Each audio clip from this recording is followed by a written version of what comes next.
Oke, selamat malam saya ucapkan kepada siswa-siswi kami Taruna-Taruna SMA Plus Sedayu Nusantara. Ini beberapa soal tentang koloid yang akan kita pelajari hari ini. Ya, coba disimak semuanya. Langsung kita coba bahas supaya tidak berlama-lama. Di antara hal-hal berikut yang bukan sistem koloid, ya, bukan ciri koloid. Berarti yang salah yang mau kita cari. Kalau A campurannya terdiri dari dua fase, ini benar. Karena koloid itu terdiri dari fase terdispersi dan pendispersi, berarti dua fase. Kemudian campurannya homogen, salah. Harusnya dia adalah heterogen. Karena terdiri dari dua fase, yaitu. Berarti jawabannya adalah B. Oke, cukup ya. Nah, nanti boleh dilihat diulang-ulang. Yang kedua, salah satu perbedaan koloid dengan suspensi. Tentunya kalau ukuran penyusun dari koloid itu lebih kecil daripada suspensi. Suspensi lebih besar. Kalau yang A, koloid bersifat homogen, sedangkan suspensi heterogen. Salah. Harusnya sama-sama heterogen. Larutan yang homogen ya. Jadi koloid dan suspensi itu heterogen. Salah. Koloid menghamburkan cahaya sedangkan suspensi meneruskan cahaya. Salah. Justru karena suspensi itu penyusunnya lebih besar partikelnya, mestinya dia akan menolak daripada cahaya, tidak meneruskan ya. Larutan yang meneruskan cahaya. Salah. Koloid stabil sedangkan suspensi tidak stabil. Iya, ini benar. Jadi koloid itu kan mengandung sifat gerak Brown. Jadi karena adanya gerak yang terus menerus secara zigzag, itulah yang menyebabkan koloid stabil. Sedangkan suspensi tidak stabil, artinya terjadi endapan. Nah, kalau koloid itu tidak terjadi endapan karena adanya gerak zigzag, ya. Jadi jawabannya C. Berikutnya nomor 3. Ini perhatikan data-datanya. Coba dilihat. Gak usah Bapak bacakan semua. Pertanyaannya adalah larutan yang termasuk dispersi koloid. Ya, koloid.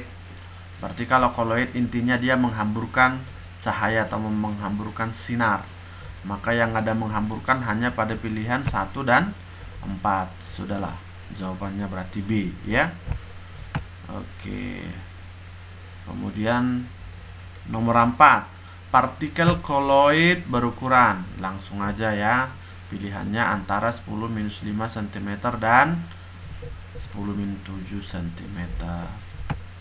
Nomor 5. Di antara zat berikut yang bukan sistem koloid: cat, susu, air gula, latex, santan. Jawabannya adalah air gula, karena air gula adalah larutan. Nomor 6.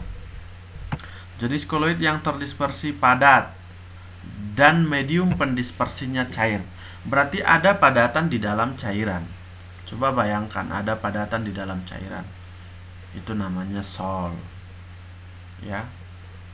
Nanti cek ulang lagi yang sudah kalian buat di video untuk menghafalnya anak-anak semuanya ya. Oke. Nomor 7, sistem koloid di bawah ini yang termasuk golongan aerosol.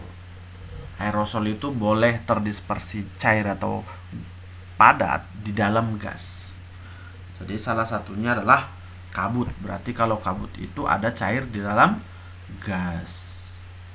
Ya, kalau susu itu emulsi. Buih itu berarti gas dalam cair, ya. Oke. Nomor 8. Batu apung adalah sistem koloid. Nah, batu apung itu ada gas dalam padatan, sama kayak spons juga ya.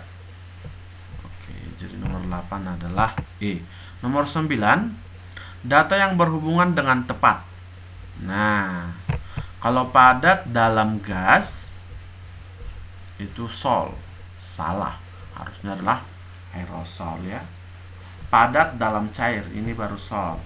Cair dalam cair namanya emulsi. Cair dalam gas, ini aerosol cair ya.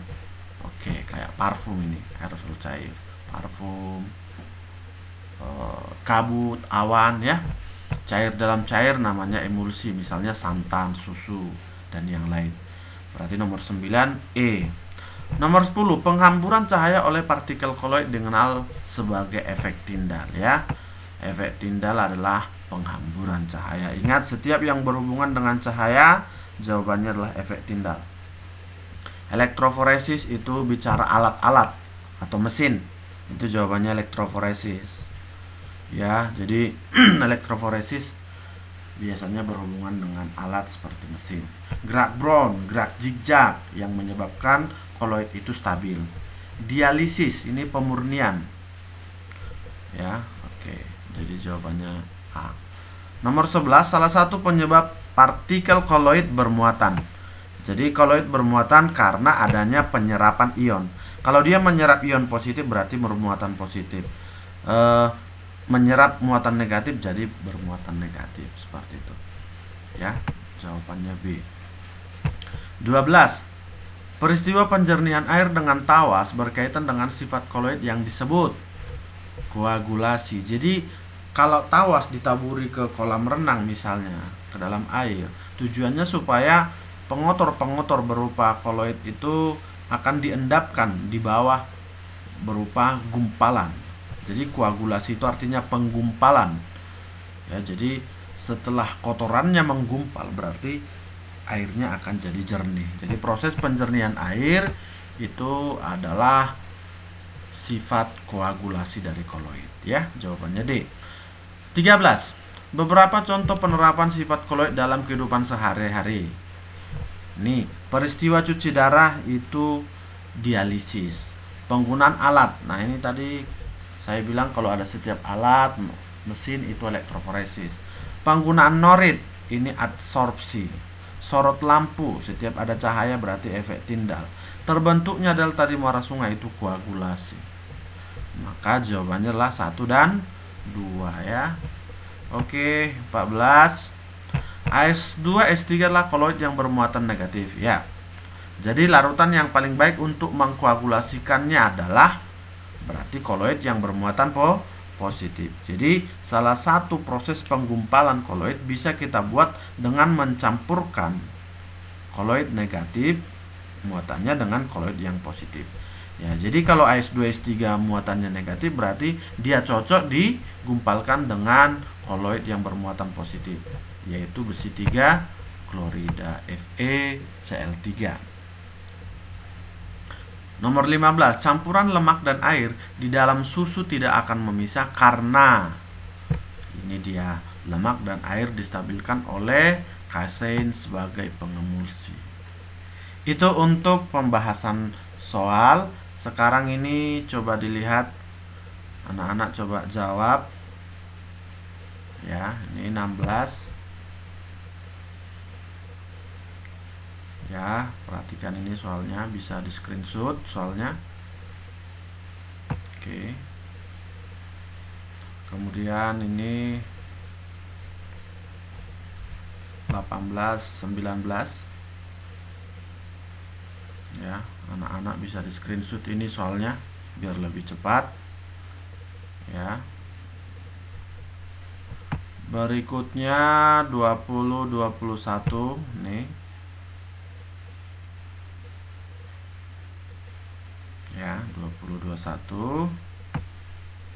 Terus 22.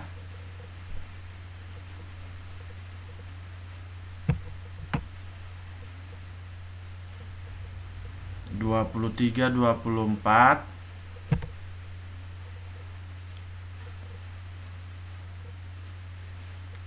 Ya, 23, 24. 25, 26. Nah, ini langsung aja 25, 26, 27.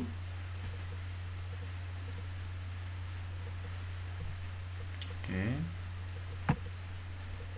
28, 29, 30. Nah, ini dia 28, 29, 30. Ini soal untuk dikerjakan. Ya, silakan dicoba anak-anak semuanya.